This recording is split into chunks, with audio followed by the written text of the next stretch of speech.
अभय पांडे जी, प्रयागराज से। गुरुदेव, आपके चरणों में कोटि कोटि प्रणाम। राधा वल्लभ श्री हरिवंश। गुरुदेव, मेरा प्रश्न यह है कि जब भी मैं मंत्र जाप करता हूं, मेरे मन में विकलता मच जाती है। उस समय मैं एकाग्रचित नहीं रह पाता। ये विकलता किस बात की मचती है? जो हमारे दिन की एक्टिविटी होती है तो वो सारी चीज़ें मेरे मन में चलने लगता है जब मैं मंत्र जाप करता हूँ। वो डिलीट होता है जी। वो चलता नहीं, वो बस नहीं रहा, वो बसा हुआ डिलीट हो रहा है।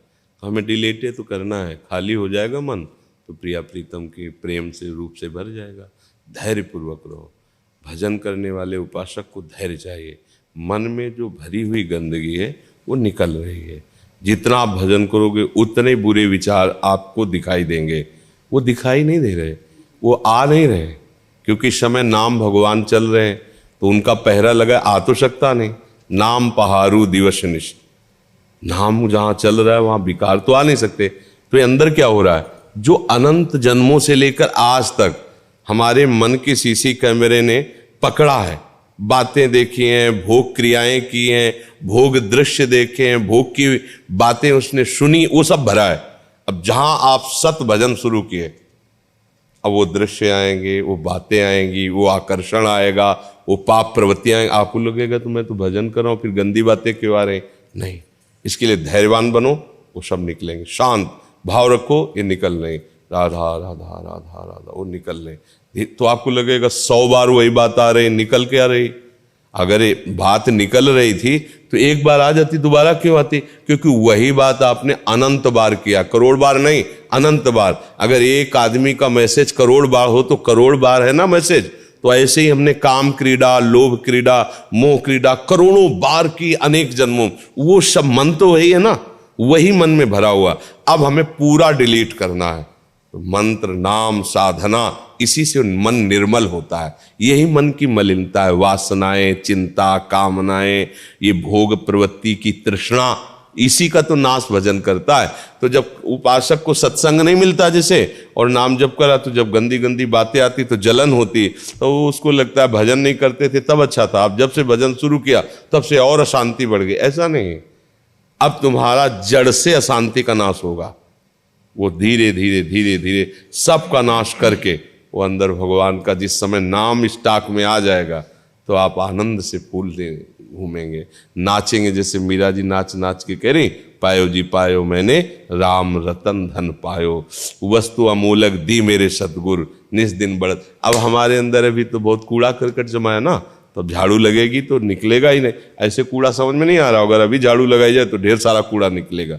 ऐसे आपको लगता है मन में क्या कूड़ा है? हम नाम भगवान जब झाड़ू लगा रहे हैं तब तो आपको दिखाई रही इतनी गंदगी हमारे अंदर है। तो ये जिसको दिखाई देने लगा वो महात्मा बन जाता है, क्योंकि दूसरों के दोष नहीं देखता कि भैया ये तो बहुत कम है, हमारे अंदर तो बहुत ज्यादा है।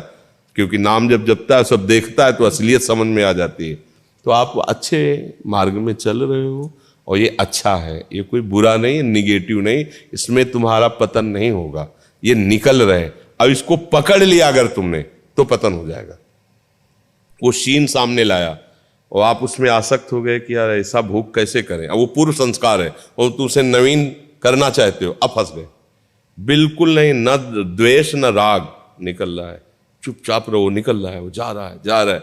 तो आगे चल करके आप देखेंगे कि आपका हृदय शीतल हो गया, शांत हो गया। पर जितना कूड़ा करकट है जब तक निकलेगा तब तक जलन होगी, अशांति महसूस होगी। फोड़ा है, पक चुका है, ऑपरेशन शुरू है तो मवाद निकलेगा। अब उसमें तुम कह दो कि बहुत दुर्गंध आ रही, चुपचाप सहो, तुम्हारे ही कर्म से हुआ है, तुमने ही ऐसे गंदे काम आचरण किए जो मन ने पकड़ लिया है। अब वो चुपचाप सहो, वो निकल रहे हैं। नाम जब बढ़ाओ और शांत रहो, किसी से अपने मन की बात मत कहो, अंदर ही अंदर वो भस्म हो जाएंगे। समझ रहे ना? राकेश शर्मा जी, ऑस्ट्रेलिया से। प्रणाम गुरुदेव। गुरुदेव, आत्मा कोई कर्म नहीं करती, फिर भी इस शरीर के लिए कर्मों का उसे क्यों फल भोगना पड़ता है? हाँ, आप आत्मा अपने को माने कब? आप देखो वृंदावन में बैठे हो, सत्यता से बोलो, आप अपने को आत्मा मानते हैं? बोलियो, लघु शंका आत्मा को लगती है क्या? शौच का प्रेशर आत्मा को लगता है क्या? उस समय आप देखते हैं कि ये शरीर का है, आप ही जाते हैं शौच करने। तो आप तदात्म है ना शरीर में, बस। तो इसीलिए आपका जन्म होता है, इसीलिए आपको मरण होता है, इसीलिए आपको दंड मिलता है। ड्राइवर जिस गाड़ी में बैठा होता है, जहां एक्सीडेंट करेगा तो गाड़ी अपराधी नहीं मानी जाती, ड्राइवर माना जाता है। हाँ? सैनिक राजा के होते हैं, पर हार और जीत राजा की मानी जाती है। सैनिक हार गया, राजा बंदी बना लिया गया। सैनिक जीत गया, मुकुट उसके ऊपर माथे पे रखा। सैनिक के नहीं रखा जाएगा, जय हो चक्रवर्ती उसकी जय बोली जाएगी। समझ रहे हो? आत्मा को कैसा बंधन है, ऐसा ही बंधन है। वो इसका राजा है, स्वीकार कर लिया है। अब इसे जो आचरण करोगे, सत आचर असत, उसको भोगना पड़ेगा। अवश्य में भोक्तव्यम कृतम कर्म शुभाशुभम, क्योंकि तुमने स्वीकार किया है। तुम अपने स्वरूप को नहीं जानते हो, केवल बातें पढ़ ली है और सुन ली है। जिस दिन स्वरूप को जान जाओगे तो प्रश्न ही खत्म हो जाएगा। तो स्वरूप निर्विकार है, स्वरूप चैतन्य घन है, स्वरूप किसी भी तरह से ना तो कष्ट दिया जा सकता है, ना उसे सताया जा सकता है, ना उसे बांधा जा सकता है। समझ रहे हो?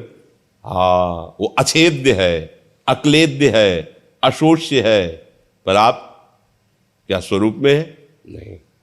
ईमानदारी की बात है। बुद्धि से तर्क के द्वारा हमारे सामने नहीं चलेगा तर्क, क्योंकि हम भी तुमसे तर्क कर देंगे। तो आओगे तुम उसी धरा में जहां हो, क्योंकि अब जैसे शब्द ज्ञानी है तो आप उसे रोक सकते हो, लेकिन अनुभूत है तो तुम्हें वहीं पहुंचाएंगे जहां से तुम्हारा अनुभूति विषय नहीं है। अब बोलो, अब बोलो, तो आप खड़े हो जाओगे, ऐसे कह दोगे हाँ कमी है। सीधी बात है, आत्म स्वरूप में कौन बैठा हुआ है? भगवान। वही अविनाशी है, उनके सिवा कोई नहीं। अब आप उनकी शरण में हो जाओ और उनका नाम जप करो, तो ये जो भ्रम हो गया है आपको कि मैं शरीर हूं, ये नष्ट हो जाएगा। ये जो भ्रम हो गया है कि मेरा जन्म होगा, मेरा मरण होगा, मैं दुखी हूं, मैं सुखी हूं, ये नष्ट होगा। ये भगवान तुम्हें ज्ञान देंगे। तेषाम सतत युक्तानाम भजताम प्रीतिपूर्वकम तो ददामि बुद्धि योगम तम। अब आपकी बुद्धि का योग करा दिया स्वरूप से। अब जो भ्रम था, स्थूल देह, सूक्ष्म देह, कारण देह, सब खत्म। अब निश्चय होगा, अरे तो ब्रह्म स्वरूप हो, आत्मस्वरूप हो, ब्रह्मविद ब्रह्मवि भवति, जानत तुम्हें हो जाए, खत्म खेल। पर ये खेल इतना छोटा नहीं कि खत्म खेल हो गया। वो केवल मामे वे प्रपद्यन्ते माया में ताम, हरिशरणम हरिशरणम हरिशरणम। एक ही उपाय है। नहीं, बड़े बड़े ज्ञानी विज्ञानी माया ने रौंद के फेंक दिया, रौंद के। शिव बिरंज का मोह को है बपुरान, अस जिय जान भजी मायापति भगवान। सारी की सारी स्थिति शरीर में है और हम बात करते हैं आत्मज्ञान की, इसीलिए कुछ नहीं मिलता, पूरा जीवन व्यर्थ चला जाता है। आत्म स्वरूप में स्थित हो गए तो शरीर को ऐसे छोड़ दिया जैसे सांप अपनी केचुल छोड़ देता है। अब किसी भी तरह का दुख सुख नहीं, कोई शुभ अशुभ नहीं। पर यह स्थिति कोई साधारण नहीं है, बहुत बड़ी स्थिति है। जो निर्विघ्न पंथ निर्वाही, सो कैवल्य परम पद लाही। ज्ञान के पंथ कृपान के धारा, परत खगेश लगे नहीं बारा। एक छोटी सी वृत्ति काम है, क्या उस समय आप ये अनुभव करते मैं आत्मस्वरूप हूं, मुझे परास्त नहीं कर सकता? उस समय अनुभव करते मैं पुरुष हूं, मुझे स्त्री चाहिए, मैं स्त्री हूं, मुझे पुरुष चाहिए। बात करें ब्रह्म ज्ञान की तो फिर कैसे? देखो, डॉक्टर के पास जाओगे तो वही नस पकड़ी जाती है जिसमें बीमारी बैठी हुई है। अब अपने लोगों के सामने ज्ञान विज्ञान की बातें तब अच्छी लगेंगी जब आपकी स्थिति हो। होता क्या है कि हम लोग चार बातें पढ़ ली ना, तो महात्माओं के पास जाके हम सोचते हैं कि अपनी छाप, अरे भैया जिस बात को तुमने पढ़ा है उस बात में उन्होंने जीवन गंवाया है, पूरे जीवन उसमें तो वो बात वो देख रहे हैं। चुपचाप जाओ, उनकी शरण में हो जाओ, तो वो बात तुम्हारे अंदर आ जाएगी। तो अगर हम ईमानदारी से भगवान की शरण में हो जाएं तो वास्तविक ब्रह्म ज्ञान प्राप्त हो जाएगा, क्योंकि हम उनके हैं। हमारे घर की बात है ब्रह्म ज्ञान, हमारे घर की बात है भगवत, क्योंकि हम प्रभु के हैं, प्रभु के स्वरूप है, प्रभु के अंश है। पर इसको समझने के लिए देहाभिमान का नाश करना होगा। बिना देहाभिमान गलित हुए अध्यात्म में उन्नति नहीं होती। और हम लोग देहाभिमान को ही आध्यात्मिक उन्नति मान लेते हैं। चार लोग प्रणाम कर लिए, भजनानंदी कह लिए, तो हम मान लेते हैं बड़े भजन करने हैं। अभी भजन का स्वरूप जब जानोगे तो लोग नहीं दिखाई देंगे, भगवान सब में दिखाई देंगे। सच्चे भजन का स्वरूप ऐसा आता है। जी। पूजा जी, गंगानगर राजस्थान से। महाराज जी आपके चरणों में कोटि कोटि प्रणाम। महाराज जी, कार्य प्रारंभ करने से पहले कार्य के परिणाम की ओर ध्यान नहीं जाता और परिणाम आने पर पछतावा होता है। देखो, यहाँ प्रश्न का उत्तर जो मिलेगा वो भागवतिक होगा, क्योंकि प्रपंच रहित। पहली बात तो हमारी ये गलती है कि हम अपने लिए कार्य करते हैं, यही कार्य हमें बांधने वाले होते हैं। क्योंकि हम अपने को स्त्री या पुरुष मानते हैं, अपने को हम प्रकृति से युक्त मानते हैं, कहीं भी परमात्मा हमारे जीवन में अस्तित्व नहीं रखते। हमने ऐसा अपने को मान रखा है, जबकि हम परमात्मा के अंश हैं और शरीर प्रकृति का अंश है। कार्य प्रकृति का है, उद्देश्य परमात्मा होना चाहिए, तो बात हमारी फिर समझ में आएगी। अब ऐसे तो नहीं समझ में आएगी, क्योंकि प्राकृतिक बुद्धि अध्यात्म वार्ता को कैसे समझेगी। और आप जहां प्रश्न कर रहे हैं ये अध्यात्म मार्ग है। जिस अध्यात्म शक्ति से ही प्रकृति संचालित होती है, ऐसा नहीं कि प्रकृति का इससे क्या संबंध है, अध्यात्म से ही तो प्रकृति है, प्रकृति से अध्यात्म नहीं है, अध्यात्म से प्रकृति है। तो प्रकृति का शरीर है, प्रकृति के शरीर से प्राकृतिक क्रियाएं होती हैं, उनसे प्राकृतिक फलों की प्राप्ति होती है। यदि क्रिया अपवित्र हुई तो उसका फल दुख होगा, क्रिया पवित्र हुई तो उसका फल सुख होगा। तो हमारा उद्देश्य गलत हो गया, तो हमें दुख भी मिलेगा, सुख भी मिलेगा। यहां का जो सुख हो बनावटी, प्राकृतिक मतलब कृत्रिम, चिदानंद में वास्तविक सुख नहीं है। वास्तविक सुख सुख सिंधु भगवान है। पहली बात तो हम अपना उद्देश्य संभालें। हम प्रभु के हैं, हमारा जितना भी परिवार है वो भगवत स्वरूप है। हमें उसकी सेवा मिली है, माँ रूप से, बहन रूप से, पत्नी रूप से, अलग अलग हमारे रूप है एक ही परिवार में। अब हमको उसके लिए अर्थ चाहिए, उसकी सेवा के लिए। वो कौन है? भगवान का परिवार है। मैं कौन हूं? प्रभु की हूं। मेरा कर्तव्य क्या है? जो संबंध सेवा प्रभु ने दी उसका ठीक वैसे निर्वाह करना। अब उसके लिए यदि हमें कोई कार्य करना पड़ रहा है तो पहले हम सोचे कि ये कार्य भगवान की प्रसन्नता के लिए, फिर इसके बाद इसका जो परिणाम होगा वो भगवान जाने। हमें अपने कर्तव्य ये तभी है जब आप ठीक चल रहे हो। अगर आप गलत आचरण करके, जैसे एक दिन चर्चा हुई थी कि अगर धन गया तो कुछ नहीं गया, और आपका स्वास्थ्य गया तो कुछ गया, और चरित्र गया तो सब कुछ चला गया। बस ये बात आपको ध्यान रखनी है।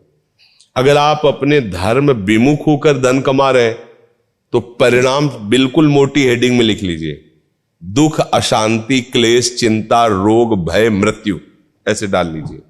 चाहे जितना आप कमा लीजिए, परिणाम जो हम बोल रहे हैं उसको लिख लीजिए, वही आपको आएगा। धर्म से चलोगे, हो सकता है घाटा लग जाए। परिणाम लिख लीजिए, शांति, सुख और उन्नति, आज नहीं तो कल। 12 वर्ष का वनवास, 1 वर्ष का अज्ञातवास कपटी जनों ने अधर्म करके धर्मात्माओं को दिया। ऐसा लग रहा था अब तो इनका नाश ही हो गया, अब क्या रह गया। वो तो हस्तिनापुर के चक्रवर्ती सम्राट पर बैठेगा ही बैठेगा पद पर, क्योंकि इनका ऐसे ही महापुरुष कहां छुपाए जा सकते हैं 1 वर्ष तक। भीम जैसे महाबली गांडीवधारी अर्जुन, ये कहां छुपाए जा सकते हैं? ये पहाड़ कहीं छुपाएंगे क्या? लेकिन क्या हुआ, उनके कुल में कोई पानी देने वाला नहीं बचा और यही बैठे। तो अधर्म की क्रिया का परिणाम तो, अब अगर अधर्म की क्रिया, तो आप भगवान के कैसे हो जो भगवान की आज्ञा को उल्लंघन करते हो? भाई, भगवान जो शास्त्रों में संतों ने जो बोला भगवान वाणी है, अधर्म के आचरण से कभी सुख शांति मिल ही नहीं सकती, न तुम्हें न दूसरों को। तो अधर्म का तो कार्य करना ही नहीं है पहली बात। अब जो कार्य कर रहे हैं वो धर्मयुक्त है, उसका परिणाम बिल्कुल सोचो मत मंगल ही होगा। बस वो आज्ञा के अनुसार करो। कर्मण्येवाधिकारस्ते मा फलेषु, तुम फल का कदाचित आश्रय मत लो, कर्म करो। वो पूर्ण हो या अपूर्ण हो, तुम्हें फल मिलेगा, क्योंकि सतमार्ग है ये। इसमें खास बात सतमार्ग में होती है कि अगर काम आपका, जैसे आपने अभी सोचा कि मैं वृंदावन की परिक्रमा लगाऊंगा, पक्का चल पड़े, किसी कारण से चबेटा लग गया, कुछ भी हो गया, आपकी परिक्रमा नहीं हो पाई, तो आपका फल निश्चित परिक्रमा का मिल गया, आपको मिलेगा, क्योंकि आपने लक्ष्य बनाया और विघ्न पड़ गया आपने, तो सतमार्ग है। वो उस विघ्न को नहीं देखता, वो उसको परिणाम देता है। आपने सोचा आज मैं 100 संतों की वृंदावन में भोग सेवा प्रदान करूंगा, वो किसी ने जेब ही काट ली। कुछ संयोग ऐसा बन गया, अचानक फोन आया कि बहुत बीमार है और इतने रुपए की जरूरत है। अब आपको कि संत सेवा किधर भी हो जाएगा, वो संत सेवा का 100 का फल उसका निश्चित। ये सतमार्ग है, इसमें इसीलिए घाटा नहीं है इस सतमार्ग में, क्योंकि इसमें सत्य है ना। सत्य आपने सोचा, अब नहीं हो पा रहा, पर सोचने का फल मिल जाएगा आपको। वैसे भी कल कर एक पुनीत प्रतापा, मानस पुण्य होई और नहीं पापा। तो अब यहां तो उत्तर आध्यात्मिक हो गया, यदि समझ पाए तो आप सबको समझ में आ रहा है। हाँ, अगर भगवान को अपना मानकर और अच्छा कार्य करोगी तो उसका परिणाम भले सामने से ना दिखाई दे, पर वो आपको मिलेगा। वो बहुत सुखद होगा और बहुत आनंदप्रद होगा, क्योंकि भगवान आपके साथ है। जिसके साथ भगवान है उसकी विजय निश्चित है। संजय जी से धृतराष्ट्र जी ने कहा, आपका क्या अनुभव है? हमारे पास तो 11 अक्षौणी सेना है हमारे पुत्रों के पास, उनके पास 7 अक्षौणी है। फिर उनका आप जो होगा वो तो बाद में आप सुन ही लेंगे, हम सुनाएंगे आपको, पर आपको अपना निश्चय बता देते हैं। यत्र योगेश्वरा कृष्णो यत्र पार्थो धनुधरा तत् श्री विजयो भूतिर ध्रुवा नीतिर मतिर मम। मेरा दृढ़ निश्चय विजय अर्जुन की होगी, क्योंकि सारथी श्री कृष्ण है। वहीं वैभव जाएगा, श्री माने वैभव, वहीं वैभव जाएगा, वहीं विजय जाएगी जहां भगवान है। तो हमने प्रभु को अपना माना, वो हमारे हैं ही, वो हमारे अंशी हैं, तो उनके हम अंश तो हैं।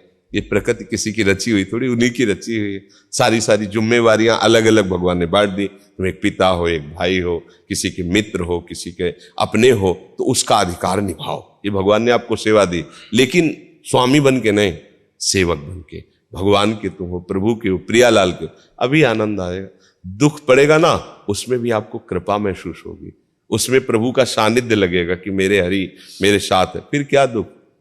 अब संसार में कोई ऐसा तो नहीं तुम्हें सुखी कर सके, आज तक नहीं कर पाया और न कभी कर पाएगा। न कोई वस्तु, न कोई व्यक्ति, न कोई भोग, न कोई पद, कि अब कछु नाथ न चाहे मेरे। चाहे आप कुछ भी बन जाओ, वो सुरसा की तरह तुम्हारी कामना बढ़ती चली जाएगी, कभी ऐसा नहीं हो। ये तृप्ति भगवान के चरणों से होती है। केवट जे भी भगवान के चरणों को हाथ लगाया धोने के लिए, अति आनंदो मगे अनुरागा चरण सरोज पखा। वो फिर भगवान सियाजू की अंगूठी दे रहे, समझो सियाजू की, मालिक अब नहीं। ये जो मिला अब कछुनाथ न चाहिए, ये बात यही निकल सकती, दूसरी जगह नहीं। भगवान के चरणों के सिवा। अब ये सब लोग समझते हैं कि आप भगवान के चरणों से क्या होगा, हमें तो रुपया चाहिए, हमें तो अमुक चाहिए। अरे माँ लक्ष्मी उनके चरणों में ही तो है यार, पर समझ में नहीं आता।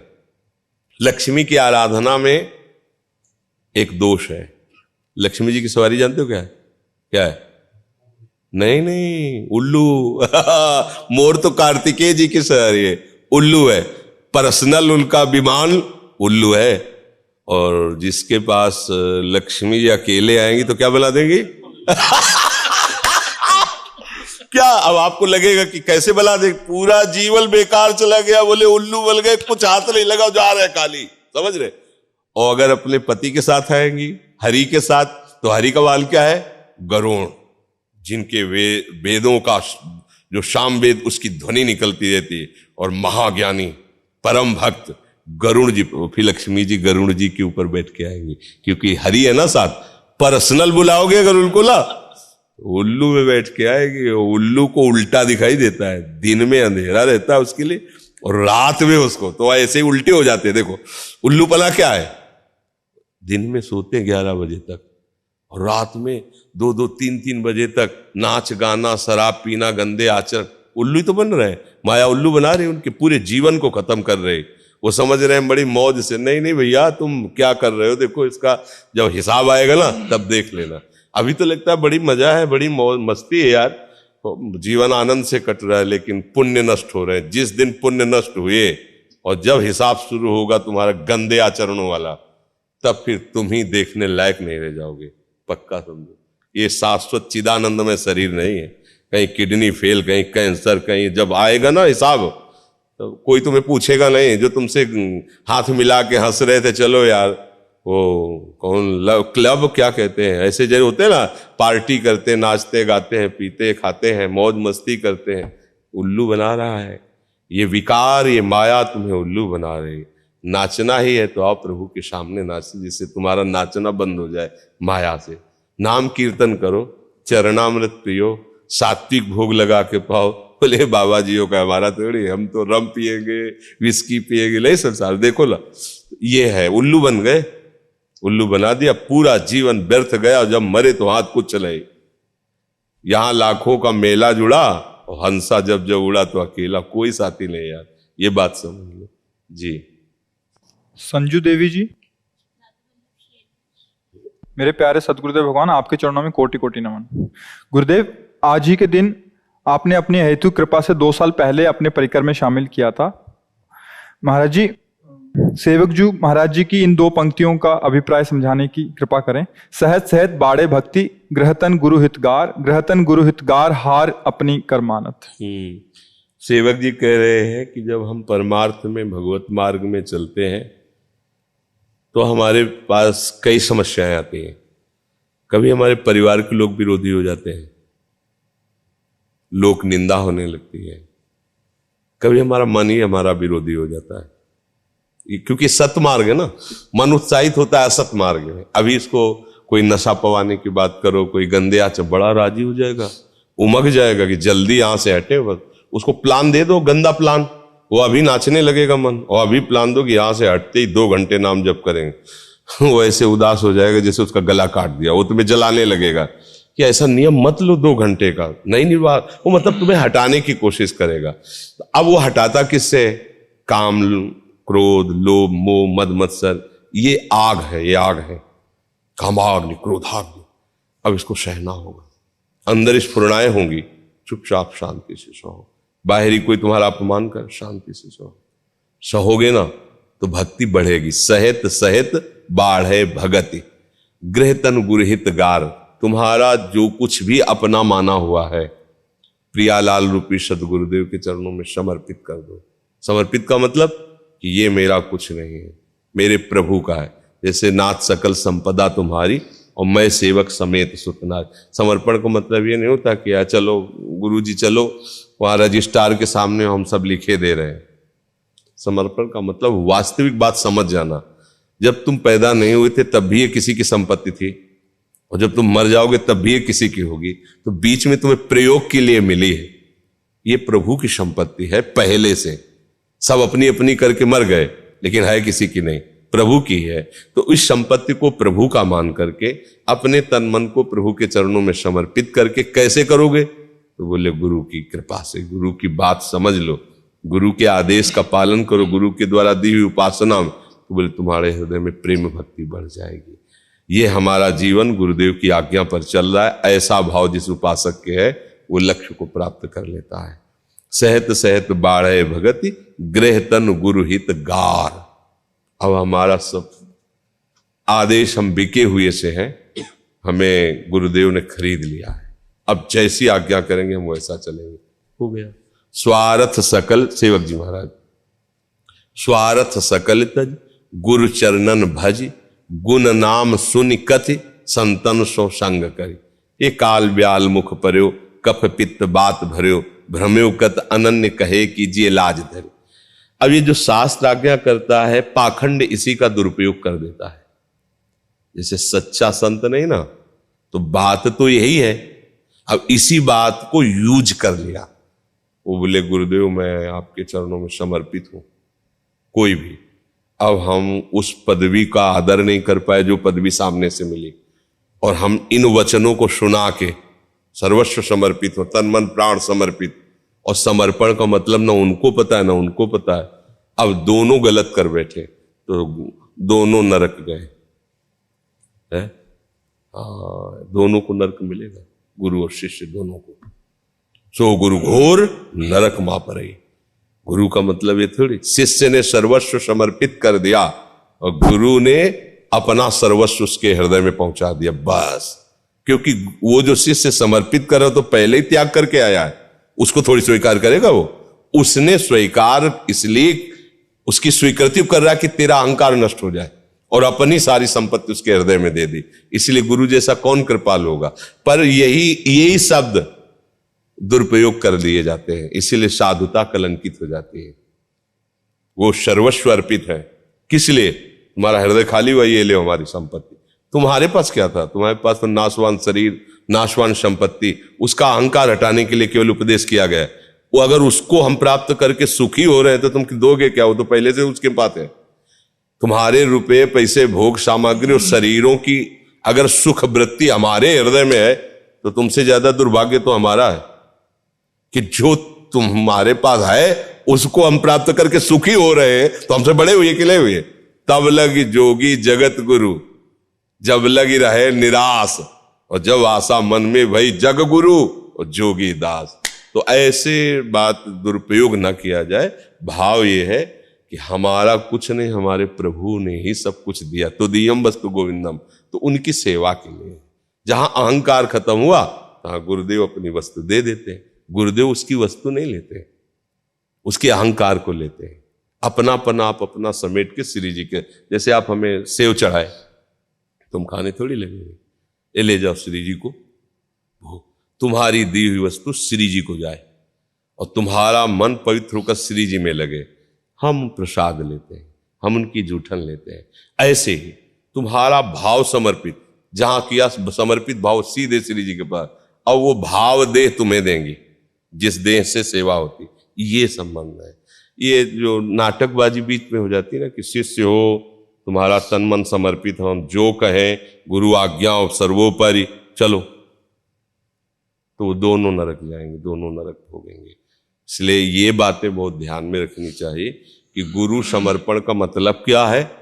ये अगर देखो, छोटे छोटे बच्चों को भी समझाया जाता है कि अगर तुम्हें कोई टच कर रहा है तो ये अच्छा भाव से टच कर रहा है, बुरे भाव से टच कर रहा है, इसको समझना हो। ऐसे ही तुमको भी ज्ञान होना चाहिए कि कहीं हम पाखंड में तो नहीं फंस रहे हैं, कहीं हम छल कपट में तो नहीं फंस रहे हैं।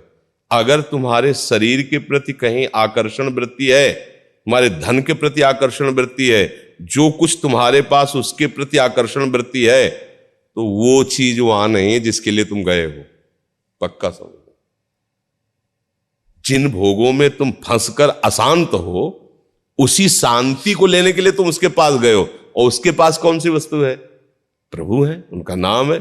अगर वो उसका महत्व न रखे, इसका महत्व रखे कि जितने भगत आएंगे, जितनी बढ़िया यार, बड़ी मौज है, घटिया भाव हुआ ना। ये तो बहुत लोगों के पास है, और वो आते हैं संतों के पास। किस लिए आते हैं? कि वो चीज हमारे पास नहीं जो तुम्हारे पास है। तो अगर वो अपनी चीज को हल्का समझ के संसारियों की चीज को बड़ा समझते तो आई नहीं उनके पास वो चीजें, वो मिलेगी ही नहीं। फिर क्या होगा? फिर हरे शिष्य धन शोक न हरे, सो गुरु घोर नरक मा परे। ऐसा नहीं तुम गुरु बने हो तो ब्रह्म हो गए, अब जो चाहो कर लो। ये ध्यान रखना चाहिए। कोई भी गुरु वही है जो विषयों पर विजय प्राप्त किए हुए। तुम्हारे शरीर का भोग करना चाहे, तुम्हारी वस्तु का भोग करना चाहे, या तुम्हारा किसी भी तरह से छल कपट, ये सब गुरु में नहीं होता। गुरु का मतलब है मेरी दयालु मां। मां बच्चे को गोद में बैठाल के अपनी छाती का दूध पिला के पुष्ट करती है। बच्चा दूध पी करके प्रसन्न हुआ, ये बात देखकर मां खुश हो रही। मां से पूछो क्यों हट करके दूध पिला रही थी इसको? नहीं पी, थप्पड़ मार। पी। बोले तेरा क्या है? बोले तू क्या जाने, ये मेरा बच्चा है। ऐसे ही गुरु शासन करके, दबका के, फटकार करके, दुलार करके श्री जी का अमृत पिलाता है। नाम जपो, मंत्र जपो, सेवा मिलो। तुम्हारे शरीर का आकर्षण हो गया तो श्री जी को जानता ही नहीं ना। सूर्य को देखने वाले को जुगनू फिर नहीं दिखाई देती। आप देखो, ऐसे सूर्य देखो, फिर जुगनू देखो तो नजर ही नहीं आएगी। यहाँ कितना भी बड़ा रूप हो, चाहे किसी गंधर्व का, किसी अप्सरा का, हमारी श्री जी के सामने जुगनू ही तो है ना। तो अगर किसी रूप में आसक्त हो रहा, किसी देह में आसक्त हो रहा है, कोई ऐसा गंदा कार्य भाव में, तो धोखा है। इन्हीं शब्दों का प्रयोग करके धोखे का खेल खेला जाता है। ये भी सावधान रहना चाहिए। हमारे मन को रौंदो, जो विषयी मन है अपनी कृपा शक्ति से रौंद दो कि इसमें श्यामा श्याम आके बस जाए। श्यामा श्याम का तो हम महात्मा माने। बात समझे ना? महात्मा का क्या बल है? समर्पित मन को मार करके उसे राधा नाम का अमृत डाल करके भगवान के योग्य बना दिया, प्रभु की लीला के योग्य बना, पर समर्पित, जो आज्ञा जैसी है। तो देखो संतों का चमत्कार फिर नजर आएगा। तुम्हारे मन को समझा बुझा के प्रियालाल तक पहुंचाना, जो कहीं नहीं हो सकता, कभी नहीं हो सकता, किसी से नहीं हो सकता। जब होगा किसी भगवत प्रेमी महात्मा से होगा। अब ये किसी को चाहिए नहीं, ये किसको चाहिए? प्रियालाल किसको चाहिए? हमारा काम भले प्रियालाल चाहिए तो फिर हमारी बात मान लो, प्रश्न ही नहीं करना पड़ेगा, आगे कदम बढ़ते चले जाएंगे। जो जन्मों में नहीं होता वो दिनों में होना शुरू हो जाएगा। मान लो हमारी बात, संतों की बात मान लेने से है जी। ऋषिकेश जी लखनऊ से। राधा वल्लभ श्री हरिवंश। गुरुदेव आपके चरणों में दंडवत प्रणाम। गुरुदेव मेरा अभी तक जितना जीवन रहा है अति भयानक प्रारब्ध से घिरा रहा है, जिसमें आपकी कृपा से ये समझ आया कि इस संसार में किंचित मात्र भी दुख के अलावा कुछ भी नहीं है। गुरुदेव मैं भगवत प्राप्ति करना चाहता हूँ, गुरुदेव मेरा मार्गदर्शन कीजिए, मैं इसमें अपने आप को अयोग्य पाता हूँ। बस जब ये समझ में आ गया कि संसार दुखालयम है, यहाँ कोई हमारा नहीं है, तो फिर कोई हमारा है, ये बात निश्चित कर लो। वो है प्रभु प्रियालाल, जो हमारे हैं वो सुख समुद्र है। अब उन्हीं का नाम जप करो, उनकी लीला गायन करो, और जो भी कार्य करो उनके लिए करो, उनकी प्रसन्नता के लिए करो, सब बढ़िया हो जाएगा। भगवत प्राप्ति के लिए कोई अलग से मार्ग नहीं है। ये जिनको भ्रम है ना कि भगवत प्राप्ति केवल बाबा जी बनने से होती है, या सब काम धंधा छोड़ करके लंगोटी लगा के और ऐसे, ये एक संस्कार है। दो मार्ग हैं, एक है प्रवृत्ति, एक है निवृत्ति। उसे कुछ अच्छा ही नहीं लगता संसार में कुछ, अब केवल उसको यही भार आता, अब वो निवृत्ति मार्ग का अधिकारी है, उसे रोका नहीं जा सकता, वो चलेगा। पर ऐसा नहीं कि केवल उसी को भगवत प्राप्ति होगी। जो प्रवृत्ति मार्ग से चल रहा है उसको प्राप्ति नहीं होगी, हो सकता है उसको भी ना हो, क्योंकि अगर वो सही मार्ग नहीं मिला और केवल जीने खाने और इसी मनोरंजन में लग गया तो कपड़ा थोड़ी भगवत प्राप्ति कराएगा। भगवत प्राप्ति तो आपका चिंतन कराएगा ना। तो जैसे एक विरक्त का आठों पहर चिंतन होता है कि केवल हम भगवान के आश्रित हैं, हमारा भरण पोषण भगवान से होता है, और हमारा केवल उद्देश्य भगवान के लिए जीना, इसमें सब काम आ जाते हैं, नहाना धोना खाना पीना शौच स्नान क्रियाएं जो भी है, मेरा जीवन भगवान के लिए है। ये आप भी धारण कर सकते हैं गृहस्थी में, केवल प्रभु मेरे हैं, मेरा जीवन प्रभु के लिए है, मैं जो भी कर रहा हूं प्रभु की प्रसन्नता के लिए कर रहा हूं, और हर समय राधा वल्लभ श्री हरिवंश पक्का भगवत प्राप्ति हो जाएगी, पक्का, कोई हो।